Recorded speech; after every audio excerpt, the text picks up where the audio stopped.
Est-ce que tu sais que sans savoir, tu aides beaucoup de gens ici au Brésil? Je pense que tu n'en as pas conscience et en fait, ce dont je vais te parler aujourd'hui, c'est quelque chose dont je ne parle pas forcément, c'est un petit peu mon jardin secret. Et aujourd'hui, j'ai envie d'en parler avec toi parce que j'ai envie de te remercier. Je ne voulais pas en parler un peu par pudeur et parce que c'est des choses que j'aime pas spécialement afficher, mais je me suis rendu compte que si j'affichais pas ça, et ben d'un autre côté, je prenais pas le temps de remercier toutes les personnes qui aidaient sans le savoir et je crois que c'est vachement important. Comment est-ce que tu aides des gens à Rio sans le savoir? Je vais te l'expliquer de suite. J'ai monté plusieurs projets ici auxquels plein de personnes participent et quand ces personnes participent à ce projet, elles n'ont pas conscience du fait que quand elles sont en train de participer à ce projet, elles sont en train d'aider des personnes et aider des projets très concrets ici. Le premier projet que j'ai créé, c'est une boutique éphémère dans laquelle je vends des produits artisanaux qui sont créés soit par des gens qui vivent dans la rue, soit par des gens qui travaillent dans la rue. Alors cette boutique éphémère, elle est sur mon site internet qui s'appelle Brésil Mon Amour et je ne suis pas du tout en train d'en faire la publicité maintenant parce qu'à l'heure où je te parle, il n'y a aucun produit dessus. C'est une boutique éphémère parce qu'en fait, l'idée de cette boutique, c'est que je passe beaucoup de temps dans la rue et je passe beaucoup de temps avec des gens qui travaillent dans la rue et des gens qui vivent dans la rue et notamment des artistes. Et en fait, régulièrement, j'achète des lots de produits à ces artistes qui sont souvent des bijoux que je vends dans ma boutique en ligne. Et mon idée avec ce projet-là, c'est pas simplement de vendre des produits qui sont tous éphémères parce que j'achète des petits lots, généralement de 10-15 pièces et je partage ça que sur mon Instagram, j'en fais pas du tout la publicité. Et sur mon Instagram, j'ai 37 000 personnes, donc c'est pas j'ai pas une volonté de faire une boutique qui marche dans laquelle je fais plein de ventes, machin, mais plutôt la volonté de partager juste quelques produits de quelques personnes que je rencontre et de manière très éphémère. Et en fait, mon idée avec ce projet, c'était de travailler avec ces personnes-là et de valoriser l'art de la rue. Et alors, comment vous aidez ces personnes? Vous les aidez parce que chaque fois que vous achetez un produit dans la boutique, vous permettez à un artiste de rue de voir son travail valorisé. Quand je travaille avec des artistes, je leur achète les produits au tarif qu'ils décident. Même si j'achète 15 pièces alors qu'ils sont habitués à en vendre une par personne, ils ne sont pas habitués à vendre en gros, je mets des guillemets parce que c'est pas vraiment du gros, mais par rapport à ce qu'ils font c'est du gros.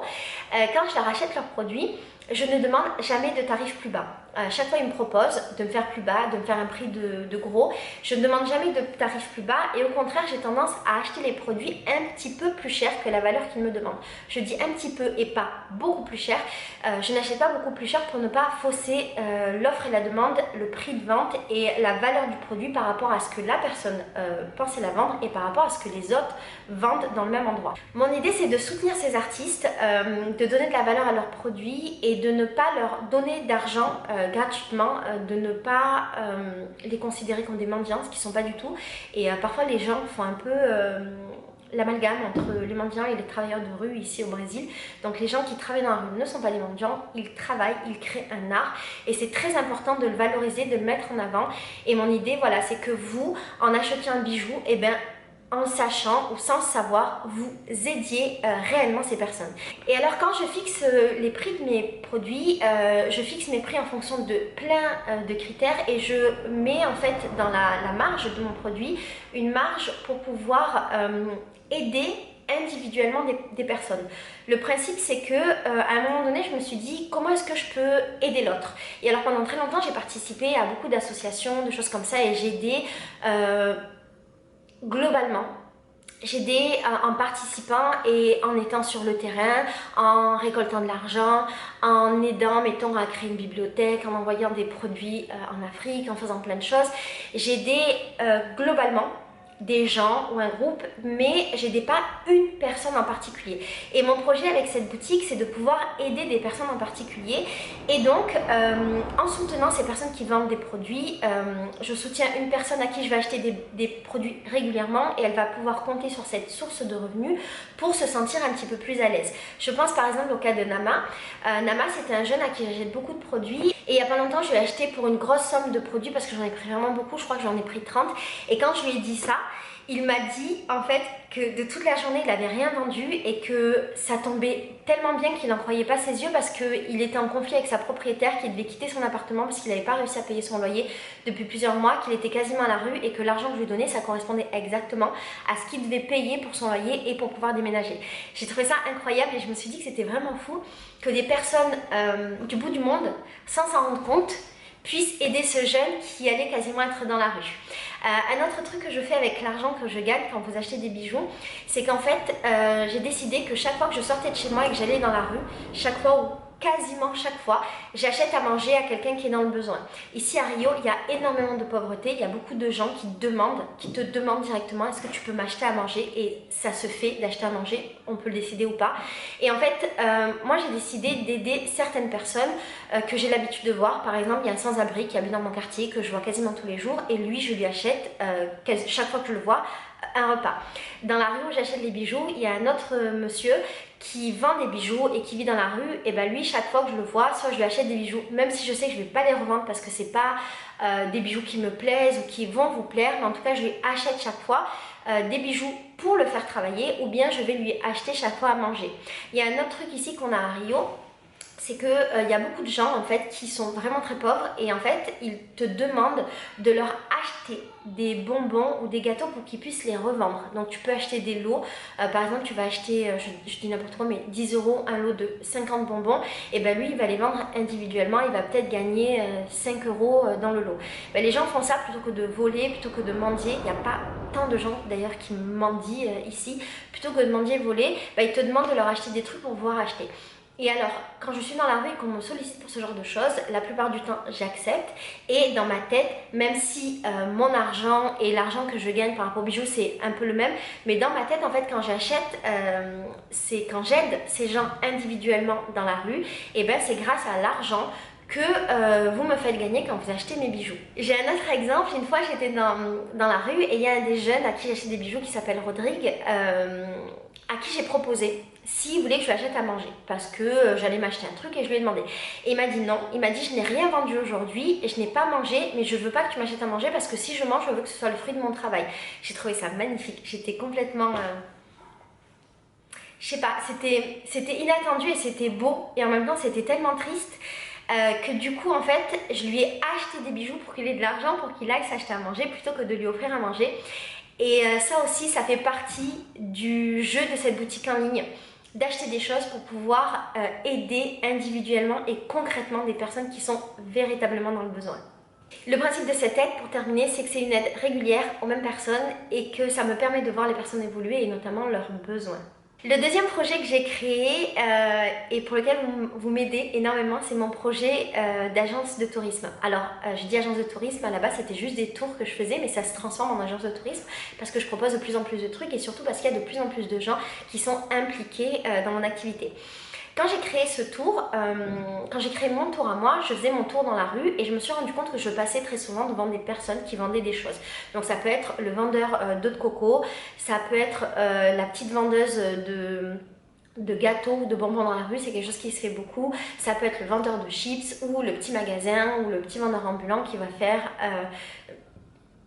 qui va vendre des gâteaux typiques du Brésil ou des gâteaux faits main. Et en fait, ce que j'ai mis en place dans mon tour, c'est que je facture mon tour 70 € et dans les 70 € de mon tour, il y a une partie de cet argent qui est utilisé pour acheter des choses aux gens de la rue.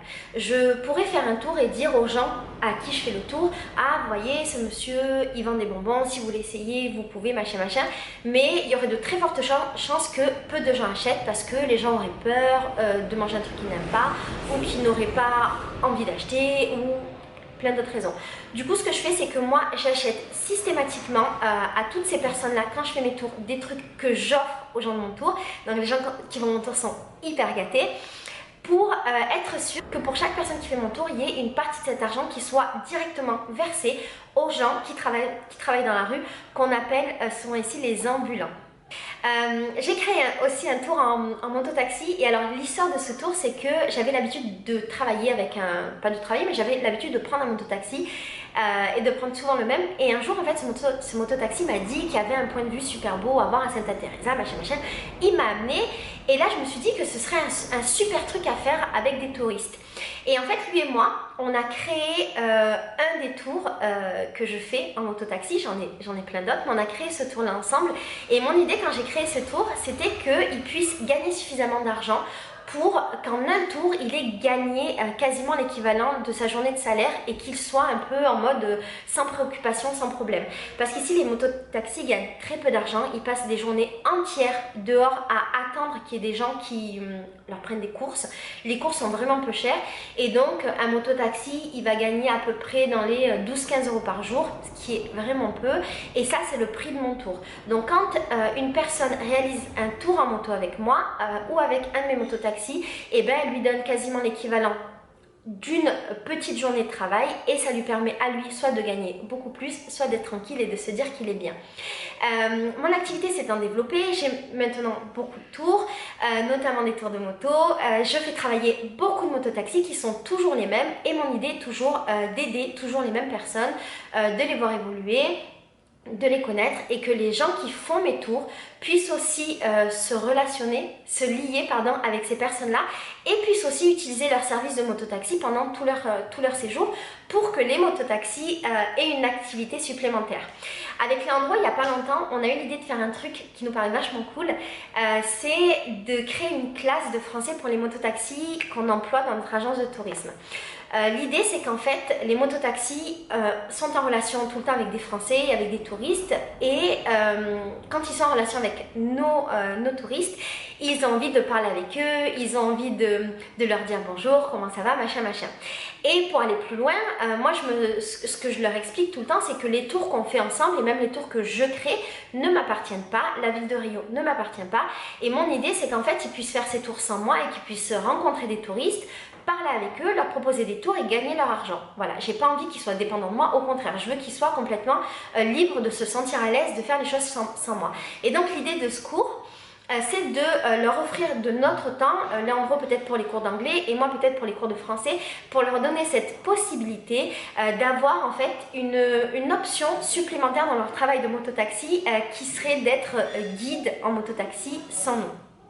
Quand vous quand vous faites avec nous des tours de mototaxi, quand vous payez pour des tours de mototaxi, et bien vous me permettez d'avoir le temps de pouvoir aider ces mecs-là.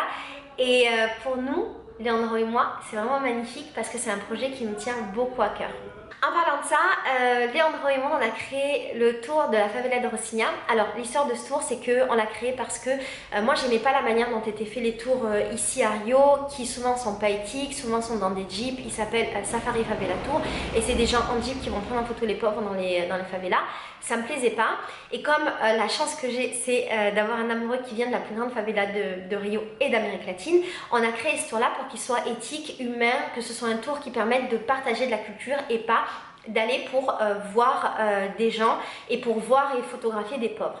Et en fait en créant ce travail là, ce tour là pour Léandro, au début on créait en fait une activité supplémentaire pour que Léandro puisse subvenir aux besoins de sa famille. Il faut savoir que Léandro vit avec sa maman, son papa est décédé, donc son papa qui était la source de revenus de la famille. Léandro vit avec sa maman, il a la charge de son fils, il s'occupe aussi de son frère qui est malade et il a la charge de la fille de son frère. Ouais.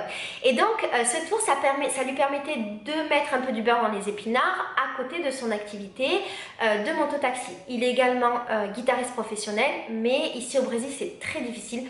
Même si on fait partie d'un groupe qui est assez connu, c'est très difficile de gagner suffisamment d'argent pour vivre toute l'année. Donc lui ça ne lui permettait pas de pouvoir subvenir à ses besoins, donc il était mototaxi. Et alors son tour s'est tellement bien développé que maintenant en fait il est guide à plein temps. Il est en train d'arrêter d'être mototaxi, ce qui est vachement bien parce que ça lui prenait beaucoup de temps, ça lui demandait beaucoup d'énergie, il travaillait de nuit, ça le fatiguait et physiquement c'était difficile. Donc il est en train d'abandonner cette activité de mototaxi pour être guide. Il subvient à ses besoins, il fait des cadeaux à son fils, il se permet de voyager, il fait des travaux chez lui et c'est une super bonne nouvelle. Et chaque fois que vous prenez un tour avec Leandro, sans savoir, vous aidez une vraie famille qui vit dans une favela et je trouve ça absolument magnifique. Et Leandro, lui, ce qu'il fait également, c'est que il a reproduit un petit peu le même schéma de mes tours à moi. Et en fait, chaque fois qu'il fait des tours avec les gens, il va aider en fait plein de personnes de sa favela. Par exemple, il y a une partie du tour qui se fait en moto, il va prendre des mototaxis et les payer plus cher que la normale. Il va acheter systématiquement une glace aux gens à qui il fait un tour, il va offrir quasi systématiquement un jus de fruits frais. Il visite une association de capoeira qui l'aide également grâce à l'argent des tours et il offre de son temps dans notre projet d'apprendre l'anglais et le français au mototaxi. Et donc pour lui, en fait, le fait de faire ça, c'est aussi dans l'idée d'aider individuellement des personnes grâce au temps libre qu'il a, grâce au fait que maintenant il gagne sa vie. Donc quand vous visitez la favela de Rocinha, vous engendrez tout ça.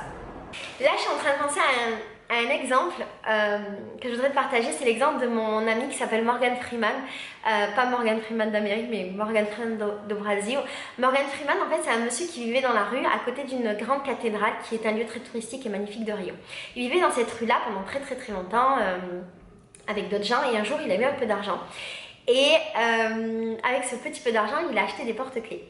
Et en fait, il a commencé à les vendre devant la cathédrale. Et puis avec l'argent qu'il a gagné, il en a acheté d'autres, puis il en a acheté d'autres, puis il en a acheté d'autres. Et moi, je l'ai connu un petit peu à cette période-là où il vivait dans la rue, il vendait ses porte-clés. Et en fait, quand je faisais mes tours, j'avais l'habitude de lui acheter des porte-clés et d'offrir à chaque personne qui faisait mes tours des porte-clés.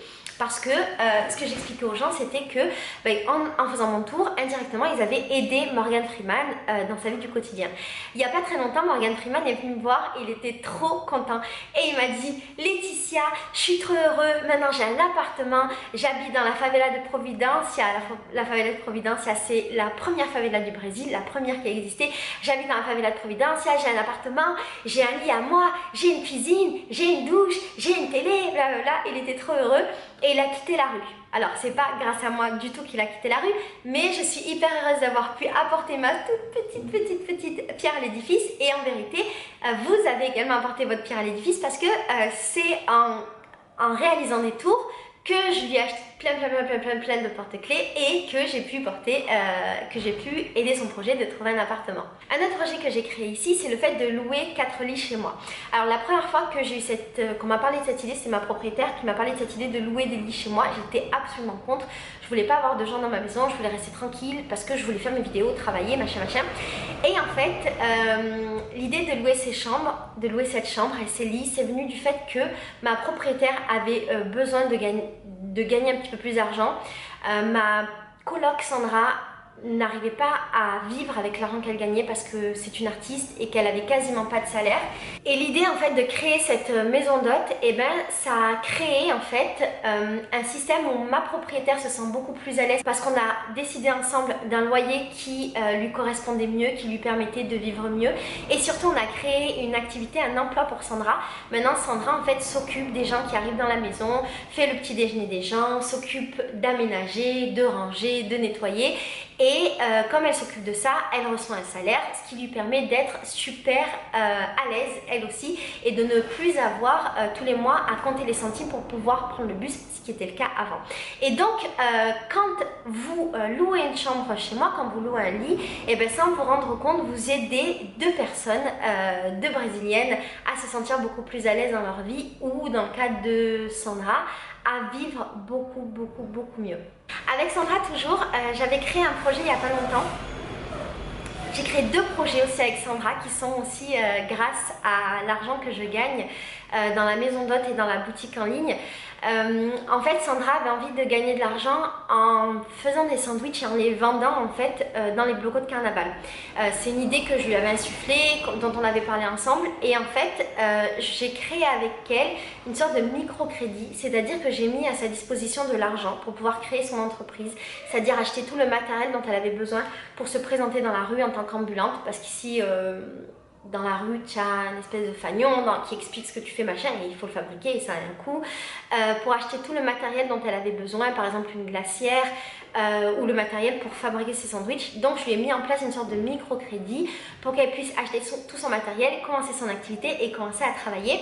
Et ensuite, au moment où elle devait me rembourser, je lui ai proposé de lui offrir parce que c'était l'argent qui venait de ce que j'avais gagné dans la boutique en ligne. Voilà, ça c'est un autre projet qu'on a créé grâce à tout ça et grâce à vous. Et un autre projet que j'ai créé avec Sandra, on a créé un cours de cuisine, ce qui lui permet aussi de gagner un petit peu d'argent. Et en fait, on propose aux gens de venir chez nous, de faire un cours de cuisine avec Sandra et ensuite de manger avec elle. Et c'est génial parce qu'elle partage sa passion c'est de cuisiner, entre autres, et aussi de danser et aussi d'être une artiste. Elle partage sa passion. Et je trouve ça génial parce que du coup des Français apprennent à cuisiner brésilien. Et encore une fois, quand les Français participent à ce cours de cuisine, eh ben, ils aident réellement, concrètement, une personne brésilienne. Le dernier projet sur lequel je suis et qui permet d'aider des gens, c'est mon projet de voyage organisé. Tu as dû en entendre parler sur Instagram. Si jamais tu ne sais pas, sache que j'organise en fait des voyages organisés 100% féminins sur la thématique de la féminité et de la sororité. J'ai organisé 7 voyages qui sont tous complets. Malheureusement, il n'y a plus de place. Mais si jamais vous êtes intéressé, je vous mets un lien. Je vous mets un lien dans la barre d'infos, vous m'envoyez un email et la prochaine fois que j'organiserai, s'il y en a d'autres, un autre voyage, je vous préviendrai. Donc j'ai organisé ces 7 voyages et en fait l'idée de ces voyages, c'est que des femmes puissent venir ici au Brésil et découvrir toute la culture brésilienne telle que moi je l'ai découverte à travers ce prisme de la féminité et la sororité. Et alors, pourquoi je te parle de ça? Je te parle de ça parce que pendant tout leur séjour, elles vont avoir affaire à plein d'intervenants qui vont donner des cours, qui vont leur faire des massages, qui vont leur faire du yoga, qui vont leur donner des cours de portugais, qui vont leur faire plein d'activités. Et chaque personne qui participe à ce projet, chaque intervenant est un artiste magnifique de Rio et quelqu'un de mon entourage ultra compétent qui galère ici parce que, encore une fois, quand tu es artiste au Brésil et à Rio, c'est très difficile de survivre. Et donc mon idée, c'est que toutes ces personnes qui vont créer ces ateliers vont être très bien payées. Je les paye un peu plus du double de ce qu'elles devraient être payées en temps normal ici. Et mon idée en fait, ça a été de créer un prix global pour les personnes qui font mon voyage organisé qui soit assez accessible et qui puisse me permettre de très bien payer tous les intervenants. Et il y a beaucoup d'intervenants dans chaque voyage organisé. Voilà. Si je te dis tout ça, c'est pas pour t'expliquer que j'ai fait plein de trucs chouettes, même si je suis hyper fière de tous les projets que j'ai montés. Si je te parle de tout ça, c'est pour t'expliquer qu'en fait, je crois beaucoup au fait d'aider les autres de manière individuelle. C'est quelque chose que j'ai découvert et que j'expérimente ici, que j'avais envie d'expérimenter et je l'ai concrétisé. Je crois beaucoup au fait d'aider sans faire un petit peu de la mendicité. Je pense que c'est bien de donner comme ça aux gens, mais je pense aussi que c'est bien de valoriser le travail des gens, de valoriser l'art des gens. Et j'ai la chance de vivre dans un pays et dans une partie de ce pays-là qui est rempli d'artistes magnifiques. Donc mon idée en fait, c'est de pouvoir les aider au quotidien et les valoriser au quotidien. Pardon, je crois que je l'ai dit 1000 fois dans cette vidéo. Et je voudrais te montrer que chaque fois que tu participes de près ou de loin en achetant une boucle d'oreille comme ça, voilà, ça c'est Jessica qui l'a fait, en achetant une petite boucle d'oreille sur le site, en participant à un tour, en achetant un bijou, eh ben tu aides des personnes de manière ultra concrète et c'est pas juste acheter un bijou, il y a quelque chose derrière. Et tout ça pour moi c'est une réponse à la consommation de masse, une réponse, une contre-réponse, je sais pas comment on peut appeler ça. Je pense qu'on peut consommer de manière très éthique et c'est vrai qu'en France, je ne consommais pas éthique parce que pour moi, ça restait encore quelque chose de loin et pas assez concret et pour plein d'autres raisons, mais je t'en parlerai dans une autre vidéo. Et ces projets-là, en fait, je trouve que ça permet de consommer éthiquement. Que ce soit de consommer un bijou ou que ce soit de consommer une visite de la ville de Rio, je trouve que c'est consommer éthiquement et mettre dans son argent dans quelque chose qui va aider réellement une population et notamment des personnes concrète. Voilà, je te fais des gros bisous. Je sais pas trop si cette vidéo était intéressante pour toi, mais je suis contente d'avoir partagé avec toi ma manière de travailler et j'espère que ça peut-être créera des pistes de réflexion chez toi et peut-être que ça te donnera envie de créer toi aussi des projets pour aider de manière concrète des personnes individuelles autour de toi. Voilà, je te fais des gros bisous, je te dis à bientôt pour une nouvelle